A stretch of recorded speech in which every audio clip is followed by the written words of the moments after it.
Bismillahirrahmanirrahim. Assalamualaikum warahmatullahi wabarakatuh. Alhamdulillah hamdan katsiran thayyiban mubarakan fi kama yuhibbu rabbuna wa yarda, wassalatu wassalamu ala man la nabiyya ba'da, amma ba'd. Alhamdulillah, kita bersyukur kepada Allah Subhanahu wa taala yang senantiasa dan selalu memberikan kepada kita berbagai macam kenikmatan-kenikmatan yang tidak akan pernah bisa kita menghitungnya. Dan di antara kenikmatan-kenikmatan yang Allah berikan kepada kita adalah nikmat kesehatan, nikmat kesempatan, dan nikmat terbesar adalah nikmat keimanan. Dan di pertemuan yang kita berharap kepada Allah, semoga Allah melimpahkan keberkahannya ini. Mudah-mudahan Allah Subhanahu wa taala selalu memberikan kepada kita semangat, kesenangan, kemudahan, kesempatan, keistiqomahan dalam menuntut ilmu, belajar, dan semoga Allah Subhanahu wa taala memberikan kepada kita pemahaman yang baik serta ilmu-ilmu yang bermanfaat dan ilmu-ilmu yang barokah.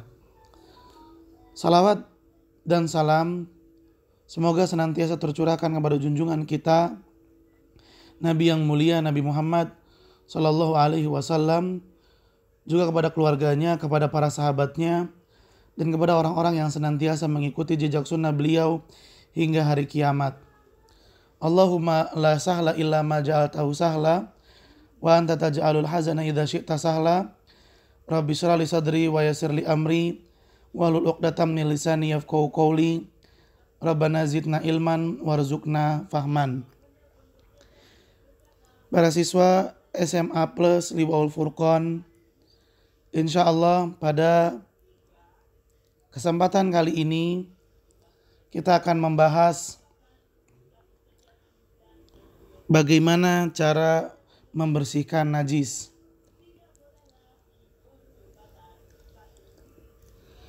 Dan pembahasan ini masih dalam bab najis.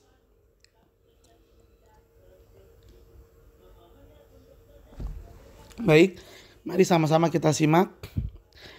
Idza kanatin najasatu fil ardi wal makani, apabila najis ada fil ardi di tanah, wal makani atau di tempat ya untuk ibadah, fahadhihi yakfi,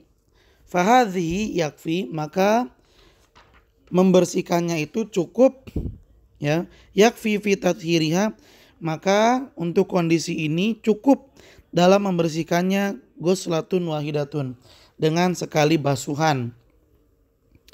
Tadhhabu bi ainin najasah, yang penting benda najisnya tersebut hilang, lenyap. Fayusabbu 'alaihal ma'u, maka diguyur ya, pada area yang ada najisnya tersebut diguyur dengan air marrotan wahidah, dengan sekali guyuran pun cukup kalau memang langsung lenyap najisnya. Li amrihi sallallahu alaihi wasallam, hal ini berdasarkan perintah Nabi sallallahu alaihi wasallam, yusabbul ma'u ala baulil a'rabi, bisabbil ma'i ala baulil a'rabi, untuk mengguyur dengan air ala baulil a'rabi ya, pada area yang terkena air kencingnya orang Arab Badui, alladzi bala fil masjid, yang mana dia buang air kecil di masjid, di dalam masjid ya. Mungkin sebagian kita telah mengetahui peristiwa ini, di mana suatu ketika ada orang Arab Badui masuk ke Masjid Nabawi. Karena namanya juga dari orang pedalaman, gak tahu apa-apa, dia pengen buang air kecil, dia nyari tempat untuk ya bersembunyi. Kalau kata orang sekarang mah di balik pohon, di belakang pohon. Ya.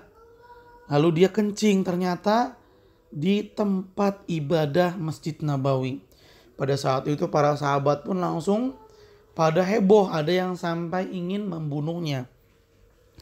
Tapi Nabi Shallallahu Alaihi Wasallam, ya, manusia yang penuh dengan hikmah, kelembutan, kata Nabi, jangan.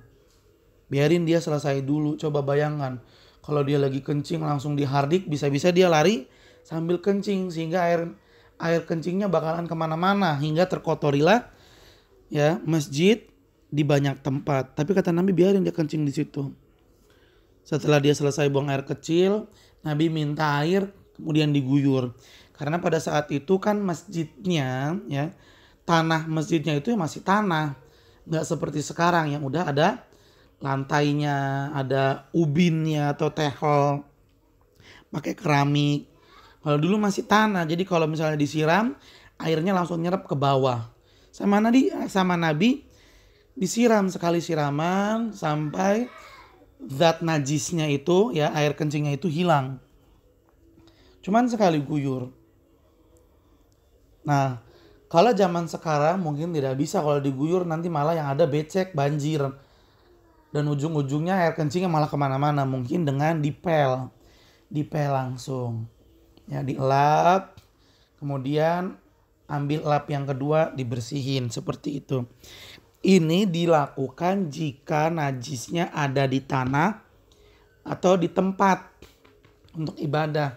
Ya misalnya aja ya, di rumah kita ada musola untuk sholat sunnah ya, atau untuk sholat bagi anggota keluarga yang perempuan. Qadarullah ada anak kecil pipis di situ, ngompol. Ya gimana cara ngebersihinnya? Dipel sekali aja udah langsung suci. Yang penting benda najisnya hilang. Seperti itu. Ya, yang penting bendanya ya, zatnya, airnya itu hilang. Kalau masih bau pesing bagaimana? Mungkin karena baunya itu menguap. Ya kalau di udara kan susah. Yang penting bendanya aja udah hilang, itu udah cukup. Seperti itu ya ikhwan. Taib. Kemudian selanjutnya yang kedua, idza kanatin najasatu ala ghairil ardi. Apabila najis ya terdapat di atas selain tanah, ka'an takuna fi thawb, seperti terdapat di pakaian, au fil ina, atau di wadah ya, bejana, ember, piring.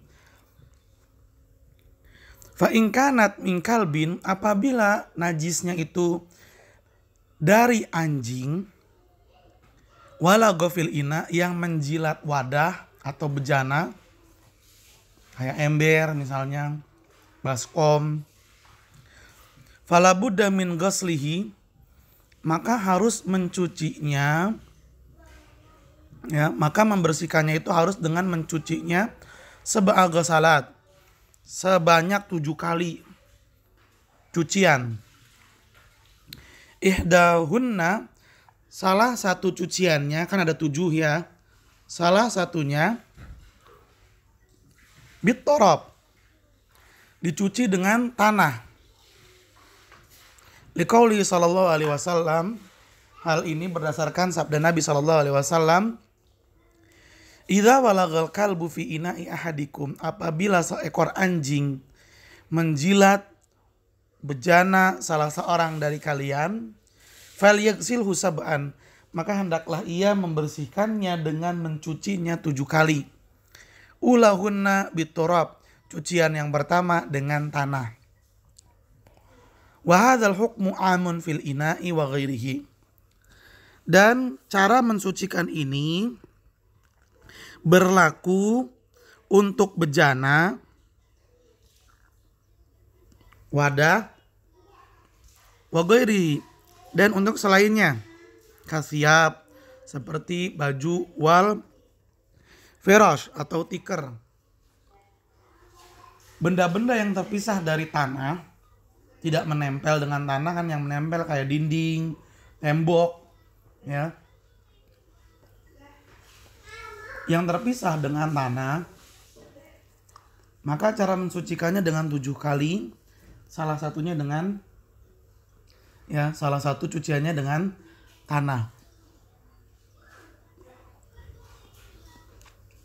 Lihat, ini salah satu bentuk bukti bahwa Nabi Muhammad SAW adalah benar-benar seorang nabi.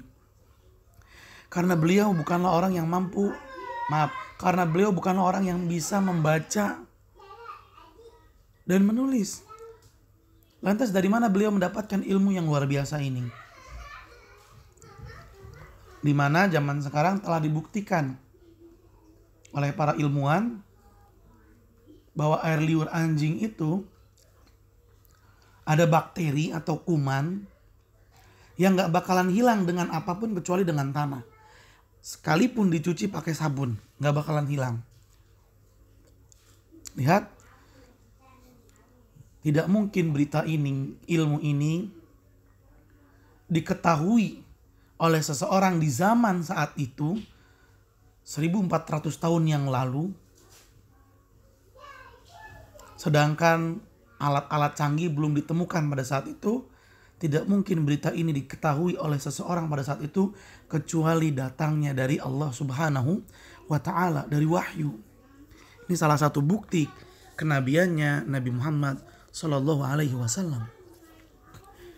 Dan dibuktikan hal tersebut di zaman sekarang oleh para ilmuwan. Tayyib, ahibati fillah. Amma najasatul khinzir, adapun najis dari babi, fasahihu annaha kasairin najasat. Maka pendapat yang paling benar menyatakan annaha, bahwa najis babi ini kasairin najasat. Hukumnya sama seperti najis-najis yang lainnya. Yakfi ghusluha marratan wahidah. Membersihkannya cukup dengan sekali cucian. Tadhhabu bi'ainin najasatu, yang bi'ainin najasati. Yang penting benda atau zat najisnya lenyap, hilang. Wala yushtaratu ghusluha sab'a marratin. Dan tidak disyaratkan dalam membersihkannya 7 kali cucian. Ya, seperti itu ahibati fillah. Wa in kanatin najasatu minal bauli, apabila najis yang terkena dan terdapat di selain tanah bentuknya adalah baul, air kencing, wal goit atau feses, ya, kotoran, tinja, wadam, darah, wanahwiha, dan yang semisal dengannya, fa innaha tuksalu bil ma'i ma'al farqi, maka harus dicuci dan dikucek dengan air, wal asri, dan juga diperes, hatta tadhhabu wa tazul, sampai benda najisnya atau zat najisnya hilang. Ya, misalnya baju terkena darah, kencing atau tinja, dicuci. Gimana nyucinya? Ya pakai air, pakai sabun, pakai deterjen, dikucek, disikat, diperes, bilas, hilang insyaallah najisnya dan bajunya jadi suci lagi. Wala yabqalaha atharun, dan setelah dicuci itu tidak menyisakan, la yabqa athar, tidak menyisakan bekas, nggak ada bekasnya. Wa yakfi fi ghusliha marratan wahidah, dan mencucinya cukup sekali. Yang penting benda dan zat najisnya hilang, nggak harus diulang sampai 7 kali. Wa yakfi fi tathhiri baulil gulamil ladzi lam ya'kul, dan cukup untuk mensucikan, ya, pakaian, wadah atau yang lainnya yang bukan pada tanah dan terkena air kencing gulam, anak laki-laki, bayi laki-laki, alladzi lam ya'kul ta'am, yang belum makan makanan, baru masih asinya ibu saja. Anadhu, maka mensucikannya itu cukup dengan diciprat-cipratin. Misalnya nih, kita lagi ngegendong bayi laki-laki yang belum makan, dia masih menyusu doang, ngompol di baju kita. Waduh, baju yang dipakai baju koko lagi buat sholat. Gimana nih? Kalian cukup mencelupkan tangan kalian ke dalam air, lalu dengan tangan yang basah itu kalian ciprat-cipratin airnya ke tempat atau ke baju yang terkena ompol, udah suci. Begitu doang. An-nadhu, nadhu itu apa? Wa huwa rashuhu bil ma, mempercikan air. Liqaulihi sallallahu alaihi wasallam, hal ini berdasarkan sabda Nabi sallallahu alaihi wasallam, yuksalu min baulil jariyati, air kencing bayi perempuan yang mengenai pakaian, maka pakaiannya harus dicuci. Wa yundhah min baulil gulam, adapun membersihkan air kencing bayi laki-laki yang belum makan nggak usah dicuci, cukup dengan dipercikan atau dicipratkan air. Wali hadithi Ummi Qaisin binti Muhsan al-Mutaqaddim, dan juga berdasarkan hadis Ummu Qais binti Mihsan al-Mutaqaddim yang sudah disebutkan sebelumnya. Amma jildul maitati, adapun kulit bangkai hewan makulatul laham yang dagingnya itu bisa dimakan, misalnya kambing. Kambing kan halal dimakan ya. Kalau misalnya kita menemukan ada kambing sudah mati jadi bangkai, itu masih ada yang bisa digunakan dari kambing yang sudah menjadi bangkai tersebut. Apanya yang bisa digunakan? Kulitnya masih bisa dimanfaatkan. Fa innahu yutharu bid-dibak, dan sebelum menggunakannya harus dibersihkan dulu dengan cara didibak. Dibak itu apa? Disamak. Liqauli sallallahu alaihi wasallam, hal ini berdasarkan sabda Nabi sallallahu alaihi wasallam, ayyuma ihabin dubigha, kulit bangkai hewan yang boleh dimakan manapun jika sudah disamak, faqad tahura, kata Nabi, maka sungguh dia telah suci dan boleh digunakan. Zaman dulu belum ada yang namanya wadah-wadah tempat air seperti sekarang kayak Tupperware, ya, lock and lock dan yang semisalnya. Dulu menyimpan air mungkin dengan kulit hewan, ya. Nah, bangkai hewan masih bisa digunakan kulitnya, tapi dengan syarat hewan tersebut adalah hewan yang boleh dimakan dagingnya kalau disembelih, dan kulitnya harus disamak terlebih dahulu, dicuci, dibersihkan, ya.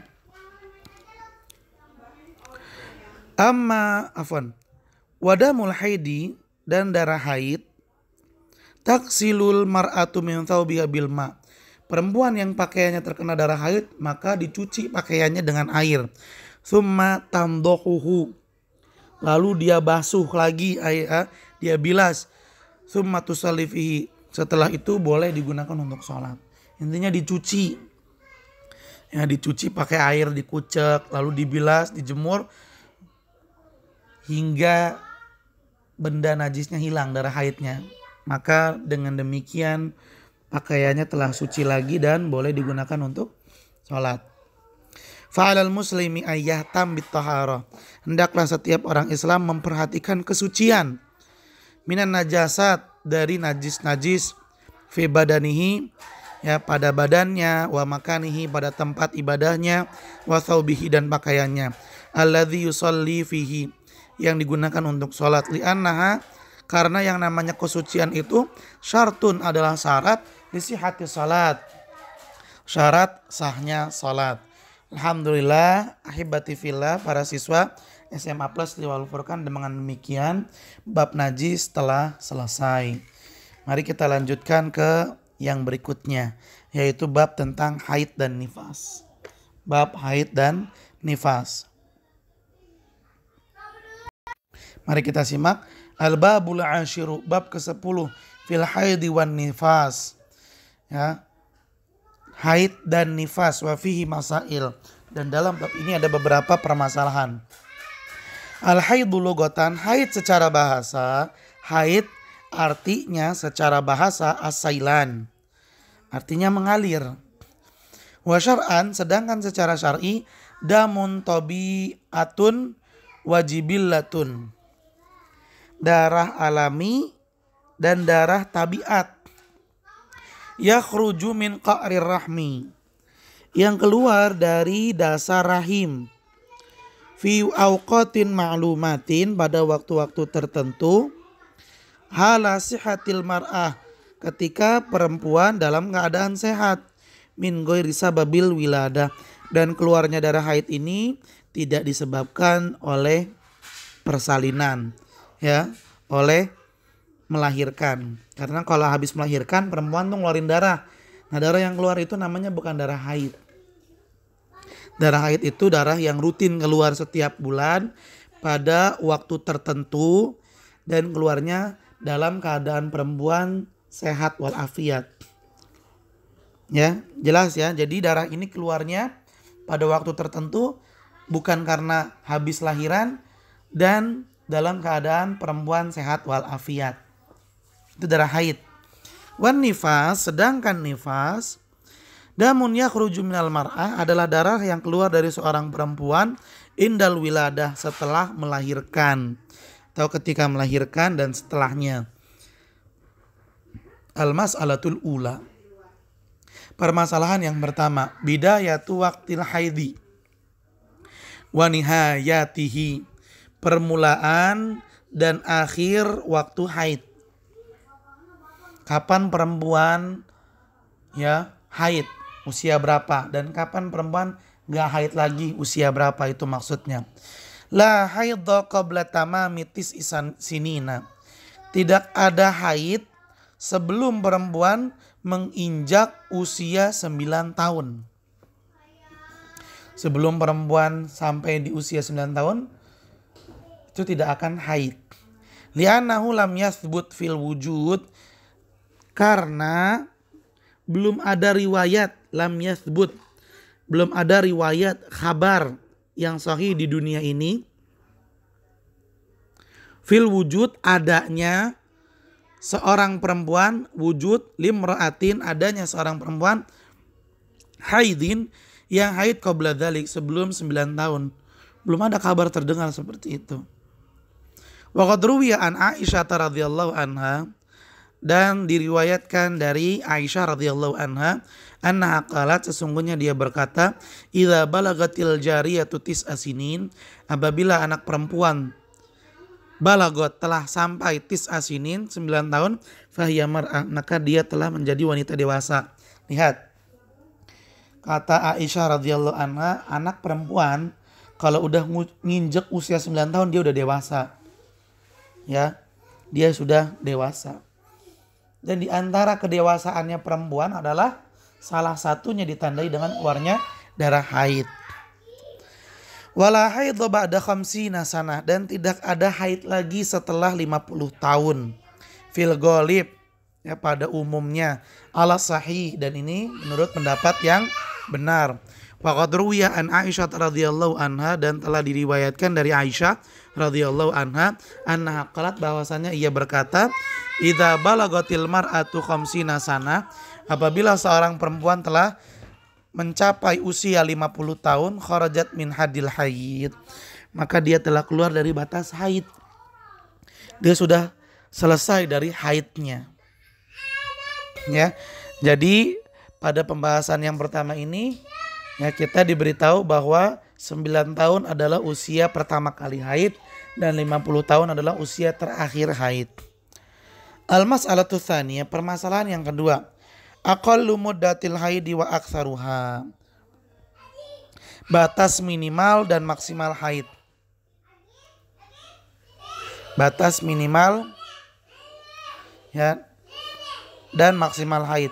As-sahih, pendapat yang benar, annahu la hadda li aqallihi, menurut pendapat yang sahih tidak ada batas minimal, wala li aktsarihi, dan tidak ada batas maksimal untuk haid.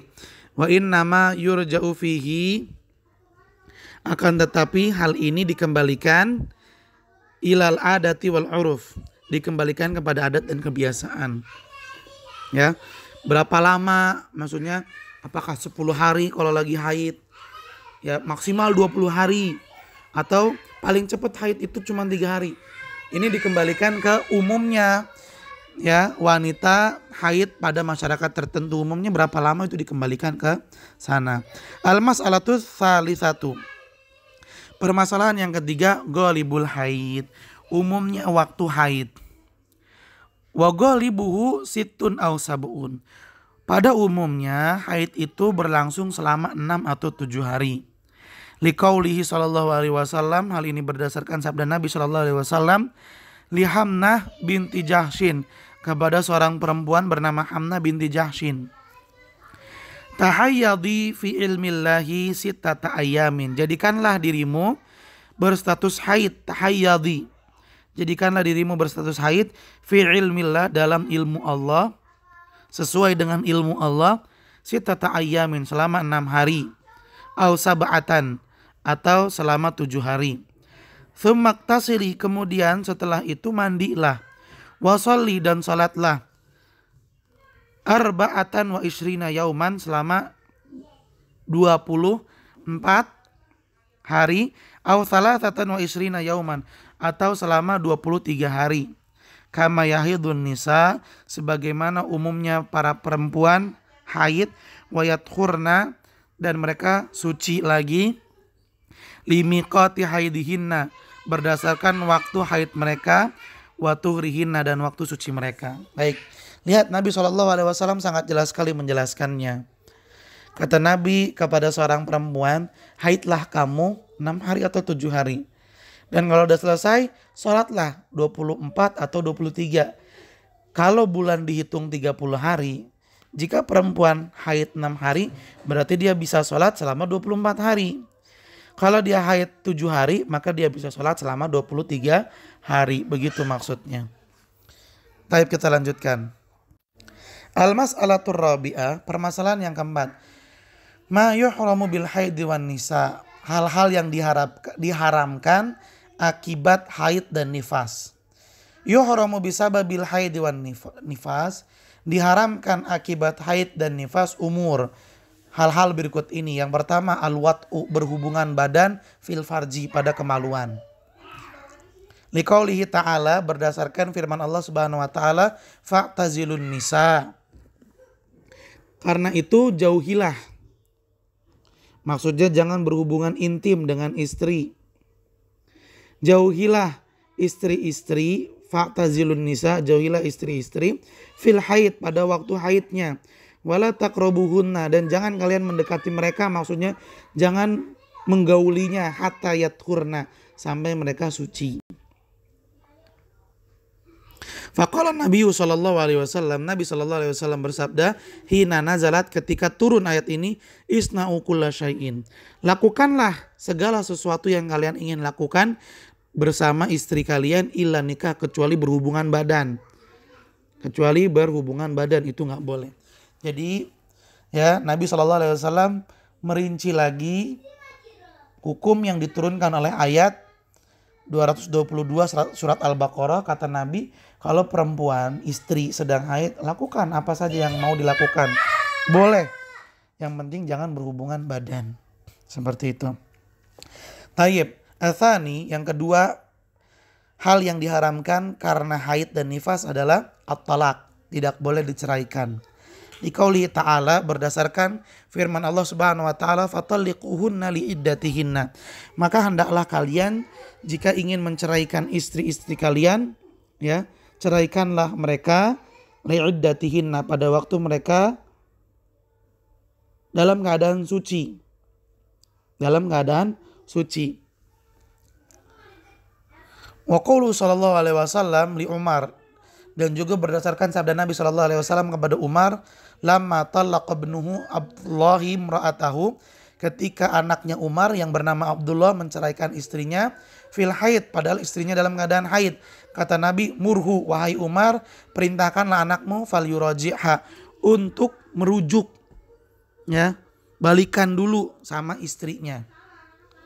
Karena talak yang dilakukan dalam keadaan haid adalah talak yang tidak benar, tidak sesuai sunnah, tidak sesuai syariat Islam. Ats-tsalits, yang ketiga, salat. Salat dilarang ketika ada haid atau nifas. Liqaulihi sallallahu alaihi wasallam, berdasarkan sabda Nabi sallallahu alaihi wasallam, li Fatimah binti Abi Hubeish, kepada Fatimah binti Abi Hubeish, idza aqbalatil haidatu, apabila waktu haid telah tiba, fada'is salat, tinggalkan salat, jangan salat. Waduh, kasihan, berarti perempuan gak dapat pahala pada saat haid ya. Tidak seperti itu, ahibati fillah. Seseorang mendapatkan pahala bukan karena melakukan perbuatan saja. Ketika dia meninggalkan yang dilarang pun dia dapat pahala. Artinya seorang perempuan dalam keadaan haid, kalau dia meninggalkan sholat, justru dia dapat pahala. Kenapa? Karena dia taat sama ajaran Islam. Islam yang memerintahkan dia untuk tidak sholat. Maka ketika dia taat, dia dapat pahala. Tapi ketika dia malah melanggar, enggak, saya pengen sholat, saya pengen dapat pahala, justru bukan pahala yang dia dapat, tapi malah dosa. Taib. Sehingga aturannya dalam Islam itu mudah.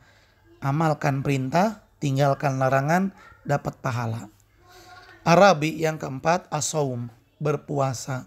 Liqauli sallallahu alaihi wasallam, berdasarkan sabda Nabi sallallahu alaihi wasallam, alaisa ihdakunna, bukankah salah seorang di antara kalian para wanita, ya kalian para wanita, idza hadat, apabila haid, lam tasum, tidak berpuasa, walam tusalli, dan tidak sholat.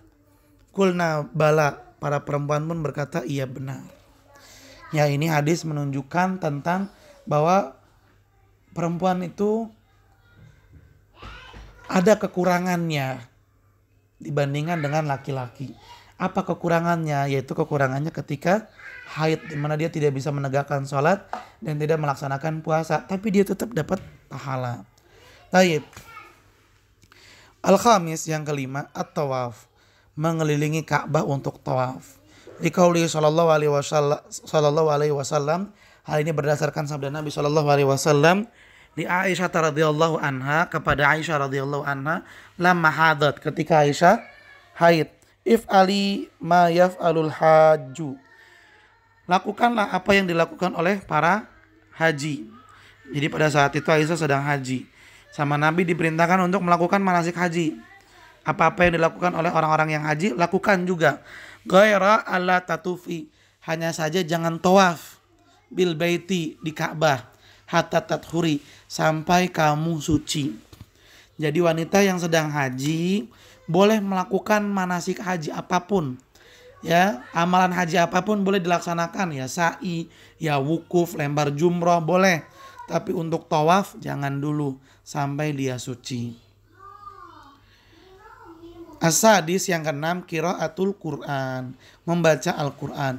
Wa huwa qaulu katsirin min ahlil ilmi, dan ini adalah pendapat yang paling banyak dari para ulama, minas sahabah, dari kalangan para sahabat, wat tabi'in, dan kalangan tabi'in, waman ba'dahum, dan orang-orang setelah mereka.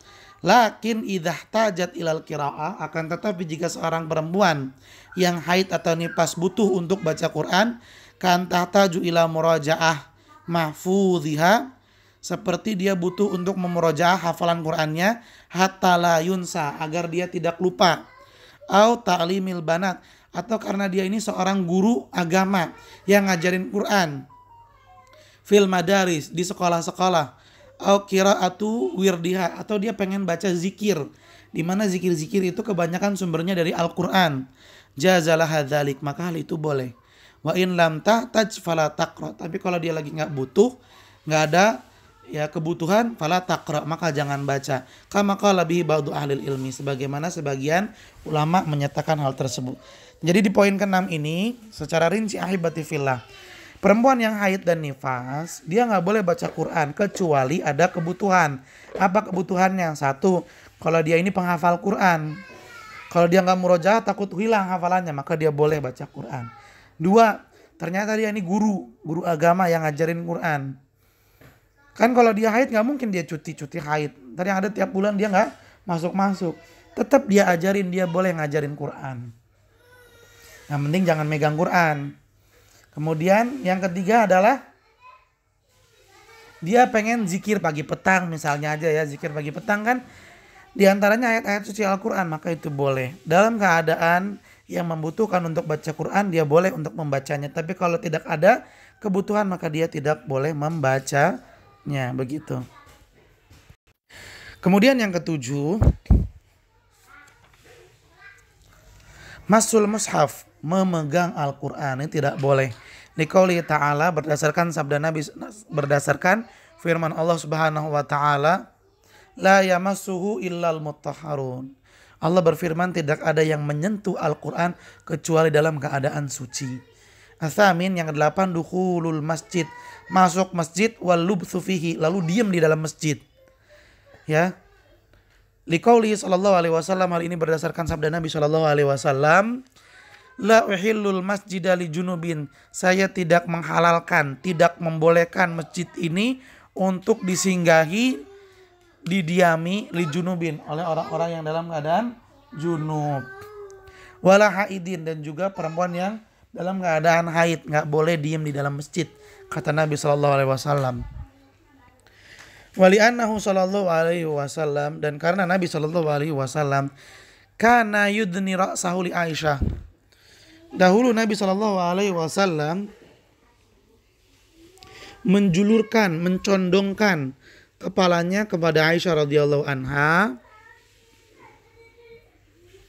Wa hiya fi hijratiha, dan Aisyah berada di dalam kamarnya.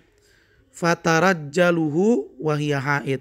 Lalu Aisyah radhiyallahu anha menyisiri rambut Nabi sallallahu alaihi wasallam dalam keadaan haid. Jadi haibati fillah, sebagaimana yang kita ketahui bahwa rumahnya Nabi sallallahu alaihi wasallam dan Masjid Nabawi itu berdampingan, bertetanggaan, nempel. Dan Nabi ketika ingin ke rumahnya ada pintu khusus. Ya, itu pintu buat masuk keluarnya Nabi ke rumah atau ke Masjid Nabawi. Nah, pada saat itu Aisyah sedang dalam keadaan haid. Nabi mencondongkan kepalanya ke Aisyah. Artinya kepalanya Nabi keluar dari masjid dan masuk ke kamarnya Aisyah. Lalu Aisyah menyisir Nabi sallallahu alaihi wasallam, dan Aisyah pada saat itu dalam keadaan haid. Ya, ingat Aisyah pada saat itu di kamarnya, bukan di masjid. Karena nggak boleh wanita yang haid ada di dalam masjid.